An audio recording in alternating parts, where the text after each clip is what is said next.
La signature de l'Entente nationale 2023-2028 apporte des modifications à la tâche et à son aménagement. Toujours fondée sur la volonté de reconnaître l'autonomie professionnelle du personnel enseignant dans l'accomplissement de ses fonctions générales et de ses responsabilités, les changements bonifient le contrôle qu'ont les enseignantes et enseignants sur leur travail dans le respect de la convention collective. L'Entente nationale 2023-2028 encadre ainsi leur pouvoir à déterminer la nature du travail à accomplir, le choix du lieu de travail et le moment pour l'effectuer. La tâche annuelle à la formation professionnelle comporte 200 jours de travail.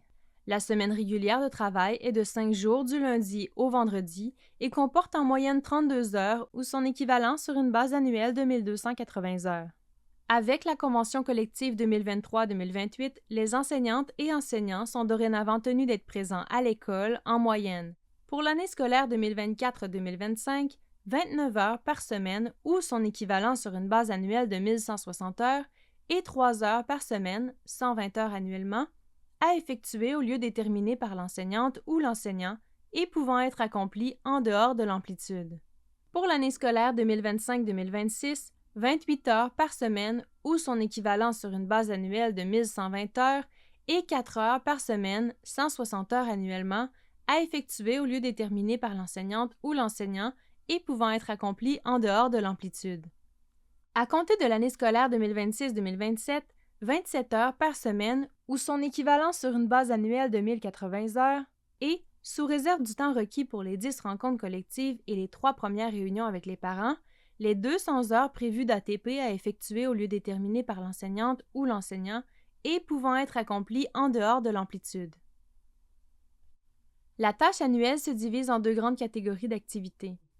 La tâche éducative TE de 720 heures annuellement, les autres tâches professionnelles ATP de 560 heures annuellement.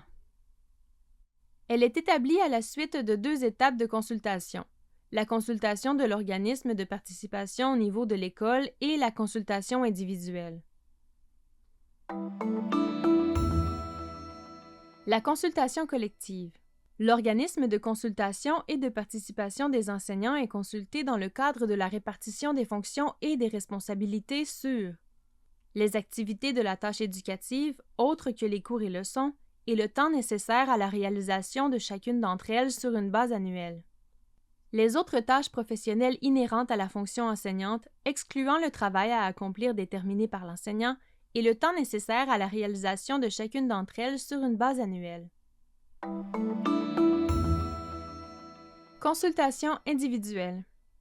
La direction de l'école consulte l'enseignante ou l'enseignant en prévision de l'élaboration de sa tâche annuelle sur les activités de la tâche éducative autres que les cours et leçons, les autres tâches professionnelles inhérentes à la fonction enseignante. Au terme de ces 2 étapes, l'enseignante ou l'enseignant se voit confier une tâche annuelle par la direction du centre. La tâche éducative compte pour un total de 720 heures par année ou 20 heures par semaine. Il s'agit de tâches expressément confiées par le centre de service scolaire ou la direction de l'école. C'est la direction qui détermine le travail à accomplir.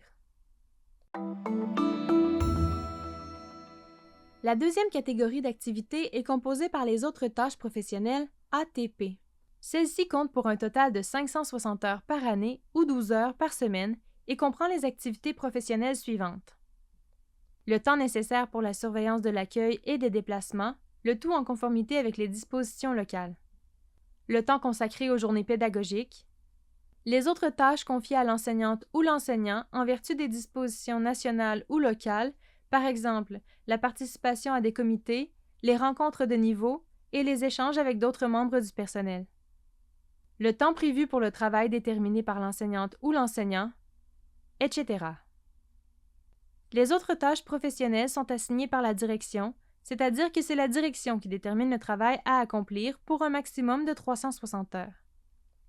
Parmi les autres tâches professionnelles ATP, 200 heures sont réservées aux enseignantes et enseignants afin d'effectuer des tâches personnelles pour lesquelles ils déterminent le travail à accomplir dans le respect de la fonction générale, de même que le moment pour l'accomplir. Nouveauté.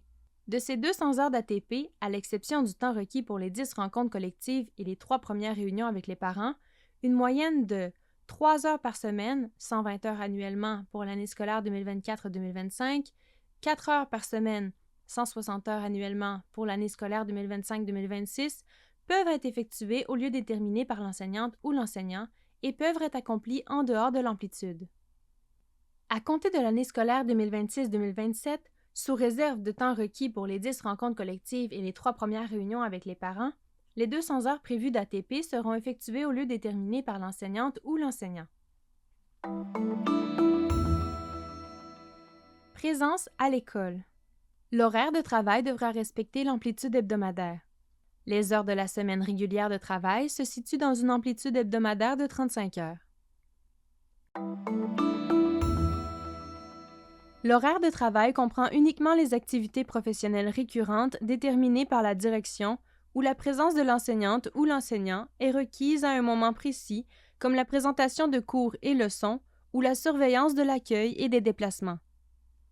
Ainsi, lorsque le travail à accomplir est déterminé par le personnel enseignant ou lorsqu'il ne nécessite pas une présence récurrente à un moment précis, par exemple du temps de rencontre flottant pour un comité, les activités ne figureront pas à l'horaire de travail.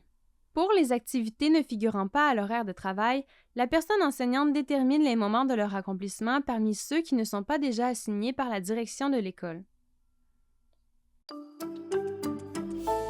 Pour toutes les questions sur la tâche, consultez votre syndicat.